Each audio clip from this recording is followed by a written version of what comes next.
Hi friends, welcome to my YouTube channel H Media.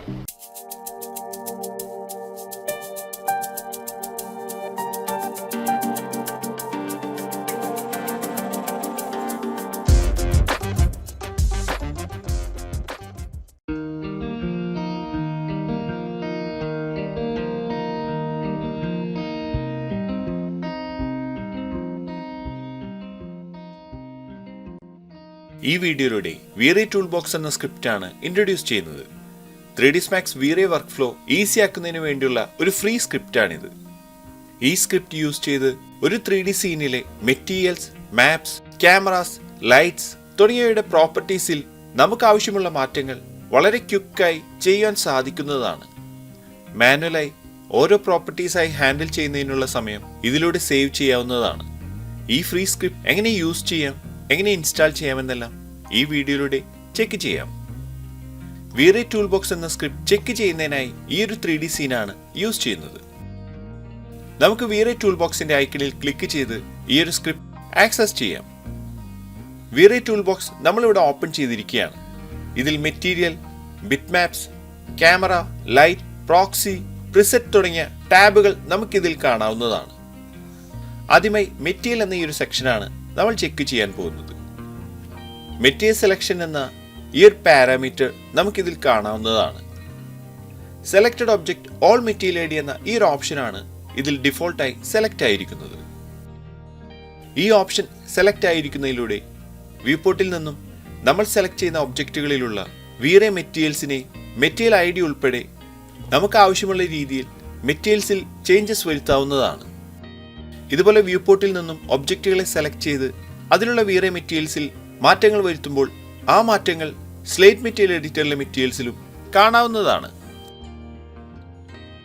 ഈ select ചെയ്ത ഒബ്ജക്റ്റിലെ V-Ray മെറ്റീരിയലിന്റെ കളറാണ് നമ്മൾ ആദ്യമായി ഇവിടെ ചേഞ്ച് ചെയ്യുന്നത്. ഈ ഒരു ഒബ്ജക്റ്റ് ഇവിടെ ക്ലിക്ക് ചെയ്ത് സെലക്ട് ചെയ്തിരിക്കുകയാണ്. ഇനി V-Ray Toolboxൽ V-Ray material basic parameters നമുക്കിവിടെ ക്ലിക്ക് ചെയ്ത് ഓപ്പൺ ചെയ്യാം. നമ്മളിത് ഓപ്പൺ ചെയ്തപ്പോൾ ഡിഫ്യൂസ് കളർ, റിഫ്ലക്ഷൻ, ഗ്ലോസിനെസ് തുടങ്ങിയ മെറ്റീരിയൽസിലുള്ള എല്ലാ ഓപ്ഷനുകളും നമുക്കിതിൽ കാണാവുന്നതാണ്. ഇതിൽ നമുക്ക് എന്താണോ ചേഞ്ചസ് വരുത്തേണ്ടത് അതിൽ വേണ്ട ചേഞ്ചസ് വരുത്തിക്കൊണ്ട് സെറ്റ് സെലക്റ്റഡ് എന്ന ഈ ഒരു ഓപ്ഷൻ ക്ലിക്ക് ചെയ്യാവുന്നതാണ്. നമ്മൾ സെലക്ട് ചെയ്ത ഈ ഒരു ഒബ്ജക്റ്റിലെ ഡിഫ്യൂസ് കളറിനെയാണ് നമ്മൾ ഇതിൽ ചേഞ്ച് ചെയ്യാൻ പോകുന്നത്. നമുക്ക് ഈ ഒരു ഡിഫ്യൂസ് കളർ എന്ന ഈ ഒരു ഓപ്ഷനിൽ ക്ലിക്ക് ചെയ്യാം. ഇവിടെ കളർ സെലക്റ്റഡ് എന്ന ഈ ഒരു ഓപ്ഷൻ ഓപ്പൺ ആയിരിക്കുകയാണ്.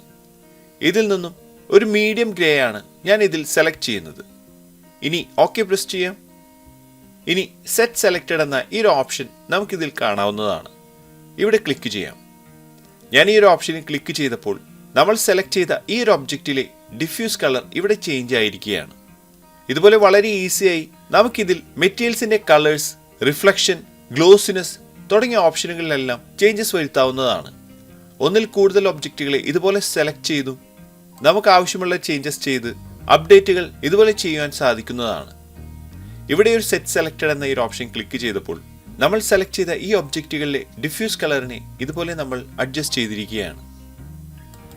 ഇനി സ്ലേറ്റ് മെറ്റീരിയൽ എഡിറ്റർ ഓപ്പൺ ചെയ്ത് ഈ ഒരു മെറ്റീരിയലിനെ പിക്ക് ചെയ്ത് നോക്കാം. V-Ray Toolboxൽ നമ്മൾ ചേഞ്ചസ് ചെയ്തപ്പോൾ സ്ലേറ്റ് മെറ്റീരിയൽ എഡിറ്ററിലെ മെറ്റീരിയൽസിലും ആ ചേഞ്ചസ് വന്നതായി ഇവിടെ കാണാവുന്നതാണ്.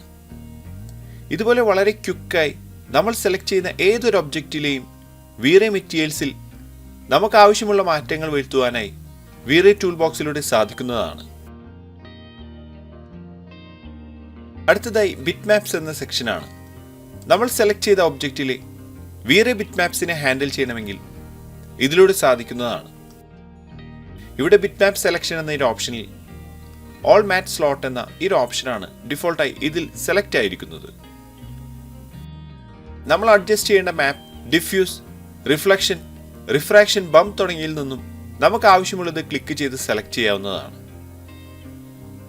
ബിറ്റ്മാപ്സിലും സെലക്റ്റഡ് ഒബ്ജക്റ്റ് എന്ന ഓപ്ഷനാണ് ഡിഫോൾട്ടായി ഇതിൽ സെലക്ട് ആയിരിക്കുന്നത്. ഇതിലൂടെ നമ്മൾ സെലക്ട് ചെയ്യുന്ന ഒബ്ജക്റ്റിൽ നിന്നും അതിൽ യൂസ് ചെയ്തിട്ടുള്ള ബിറ്റ്മാപ്സിൽ നമുക്ക് ആവശ്യമുള്ള ചേഞ്ചസ് വരുത്താവുന്നതാണ്. ഇതിൽ ബിറ്റ്മാപ്പ് സെറ്റിംഗ്സ് എന്ന ഒരു ഓപ്ഷൻ ഇവിടെ കാണാവുന്നതാണ്. ഈ സെലക്ട് ചെയ്ത ഒബ്ജക്റ്റിലെ ഒരു വുഡ് ടെക്സ്ചർ, ഇതിന്റെ ടൈലിംഗ് ആണ് നമ്മൾ ഇവിടെ നിന്നും അഡ്ജസ്റ്റ് ചെയ്യാൻ പോകുന്നത്. ഈ മാപ്പ് ടൈലിംഗ് എന്ന ഓപ്ഷനിൽ ഞാനിവിടെ ഒരു 0.5 ഇവിടെ സെറ്റ് ചെയ്യുകയാണ്. ഇനി സെറ്റ് സെലക്റ്റഡ് എന്ന ഈ ഒരു ഓപ്ഷൻ ക്ലിക്ക് ചെയ്യാം. നമ്മളിവിടെ ക്ലിക്ക് ചെയ്തപ്പോൾ നമ്മുടെ മാപ്പിലെ ഈ ഒരു ടൈലിംഗ് ഇവിടെ അഡ്ജസ്റ്റ് ആയതായി കാണാവുന്നതാണ്. ഇതുപോലെ വളരെ ഈസിയായി നമുക്ക് ആവശ്യമുള്ള രീതിയിൽ മെറ്റീരിയൽസ് മാപ്പുകളിൽ ചേഞ്ചസ് വരുത്താവുന്നതാണ്. അടുത്തതായി ക്യാമറാസ് എന്ന ഈ ഒരു ടാബാണ്. നമ്മൾ സെലക്ട് ചെയ്തിട്ടുള്ള മൾട്ടിപ്പിൾ V-Ray ക്യാമറകൾ ഇതുപോലെ സെലക്ട് ചെയ്ത് ക്യാമറാസിൻ്റെ സെറ്റിംഗ്സ് ഒരുമിച്ച് അഡ്ജസ്റ്റ് ചെയ്യാവുന്നതാണ്. നമ്മൾ ഈ ഒരു ക്യാമറയിൽ ഫിലിം സ്പീഡാണ് ഇതിൽ ചേഞ്ച് ചെയ്യുന്നത്. ഞാനിവിടെ 300 ഇതിൽ സെറ്റ് ചെയ്തിരിക്കുകയാണ്. ഇനി സെറ്റ് സെലക്റ്റഡ് എന്ന ഈ ഒരു ഓപ്ഷനിൽ ക്ലിക്ക് ചെയ്യാം. നമ്മളിത് ക്ലിക്ക് ചെയ്തിരിക്കുകയാണ്. ഇനി ഒരു ക്യാമറ സെലക്ട് ചെയ്ത് ക്യാമറയുടെ പാരാമീറ്ററിൽ ചെക്ക് ചെയ്യാം. ഇവിടെ അപ്പറേച്ചറിൽ ഫിലിം സ്പീഡ് നമ്മൾ സെറ്റ് ചെയ്ത 300 ആണെന്ന് ഇവിടെ കാണാവുന്നതാണ്. രണ്ട് ക്യാമറയിലും ഇതുപോലെ വളരെ ക്വിക്കായി ഇതിൻ്റെ ഫിലിം സ്പീഡ് നമുക്ക് അഡ്ജസ്റ്റ് ചെയ്യാൻ ഈ V-Ray ടൂൾബോക്സിലൂടെ സാധിച്ചിരിക്കുകയാണ്. അടുത്തതായി ലൈറ്റ് എന്ന ഈ ഒരു ടാബാണ്. മൾട്ടിപ്പിൾ ലൈറ്റുകൾ ഒരുമിച്ച് സെലക്ട് ചെയ്ത് നമുക്ക് ആവശ്യമുള്ള ചേഞ്ചസ് വരുത്തുവാൻ ഇതിലൂടെ സാധിക്കുന്നതാണ്. ഞാൻ ഈ ലൈറ്റ്സ് ഇതുപോലെ സെലക്ട് ചെയ്തിരിക്കുകയാണ്. ഇനി ഈ ജനറൽ സെക്ഷനിൽ ഈ ഓൺ എന്ന ഓപ്ഷൻ ടിക്ക് ഓഫ് ചെയ്തുകൊണ്ട് നമുക്കിതിൽ സെറ്റ് സെലക്റ്റഡ് എന്ന ഈ ഓപ്ഷൻ ക്ലിക്ക് ചെയ്യാം. ഇപ്പോൾ നമ്മൾ സെലക്ട് ചെയ്ത ഈ ലൈറ്റുകളെല്ലാം ഇതുപോലെ ഡിസേബിൾ ആയതായി ഇവിടെ കാണാവുന്നതാണ്. ഇതുപോലെ സിമ്പിളായി ലൈറ്റുകൾ സെലക്ട് ചെയ്ത് ആക്റ്റീവ് ചെയ്യാനും ഇതുപോലെ നമുക്ക് ആവശ്യമുള്ള രീതിയിൽ ലൈറ്റുകളെ സെലക്ട് ചെയ്ത് ആ ലൈറ്റുകളിൽ നമുക്ക് വേണ്ട മാറ്റങ്ങൾ വരുത്തുവാൻ ഈ V-Ray ടൂൾബോക്സിലൂടെ സാധിക്കുന്നതാണ്. അടുത്തത് V-Ray പ്രോക്സി എന്ന ഓപ്ഷനാണ്. നമ്മുടെ സീനിൽ നമ്മൾ യൂസ് ചെയ്തിട്ടുള്ള പ്രോക്സി മോഡലുകളിൽ അതിൻ്റെ ഡിസ്പ്ലേ, ആനിമേഷൻ, ഇമ്പോർട്ട് തുടങ്ങിയ ഓപ്ഷനുകളിൽ നമുക്ക് ആവശ്യമുള്ള രീതിയിൽ വളരെ ക്വിക്കായി ചേഞ്ചസ് ചെയ്യാവുന്നതാണ്. ആദ്യമായി നമ്മൾ സെലക്ട് ചെയ്ത ഈ ഒരു പ്രോക്സി മോഡലിലെ ഇതിൻ്റെ ഡിസ്പ്ലേ ആണ് ചേഞ്ച് ചെയ്യുന്നത്. ഈ പ്രിവ്യൂ ടൈപ്പിൽ ഫേസസ് എന്ന ഓപ്ഷൻ സെലക്ട് ചെയ്ത് സെറ്റ് സെലക്റ്റഡ് എന്ന ഈ ഓപ്ഷൻ ക്ലിക്ക് ചെയ്യുകയാണ്. ഈ ഒരു പ്രോക്സി മോഡലിൻ്റെ ഡിസ്പ്ലേ ഇവിടെ അപ്ഡേറ്റ് ആയതായി ഇവിടെ കാണാവുന്നതാണ്. ഇതുപോലെ വളരെ ഈസിയായി നമ്മുടെ 3D സീനിലെ പ്രോക്സി മോഡൽസിനെ ഹാൻഡിൽ ചെയ്യാനായി ഈ ഒരു V-Ray ടൂൾബോക്സ് യൂസ് ചെയ്യാവുന്നതാണ്. ഇതുപോലെ V-Ray ടൂൾബോക്സ് യൂസ് ചെയ്ത് നമ്മുടെ 3D സീനുകളിൽ മെറ്റീരിയൽ, ക്യാമറാസ്, ലൈറ്റ്സ്, പ്രോക്സി തുടങ്ങിയവയിൽ നമുക്ക് ആവശ്യമുള്ള മാറ്റങ്ങൾ വളരെ ക്വിക്കായി ചെയ്തുകൊണ്ട് 3ds Max V-Ray workflow easy ആക്കാവുന്നതാണ്. ഇതൊരു ഫ്രീ സ്ക്രിപ്റ്റാണ്. ഈ സ്ക്രിപ്റ്റിൻ്റെ ലിങ്ക് HMediaയുടെ വാട്സപ്പ് ചാനലിലും ഈ വീഡിയോയുടെ ഡിസ്ക്രിപ്ഷൻ ബോക്സിലും അവൈലബിൾ ആണ്. അടുത്തതായി ഈ ഒരു സ്ക്രിപ്റ്റ് എങ്ങനെ ഇൻസ്റ്റാൾ ചെയ്യാമെന്ന് നോക്കാം. ഡൗൺലോഡ് ചെയ്ത V-Ray ടൂൾബോക്സിൻ്റെ സ്ക്രിപ്റ്റാണ് ഇവിടെ കാണുന്നത്. ഈ സ്ക്രിപ്റ്റ് ഡ്രാഗ് ചെയ്ത് നമ്മുടെ 3ds Maxൻ്റെ വ്യൂ പോർട്ടിലേക്ക് ഇതുപോലെ ഡ്രോപ്പ് ചെയ്യാവുന്നതാണ്.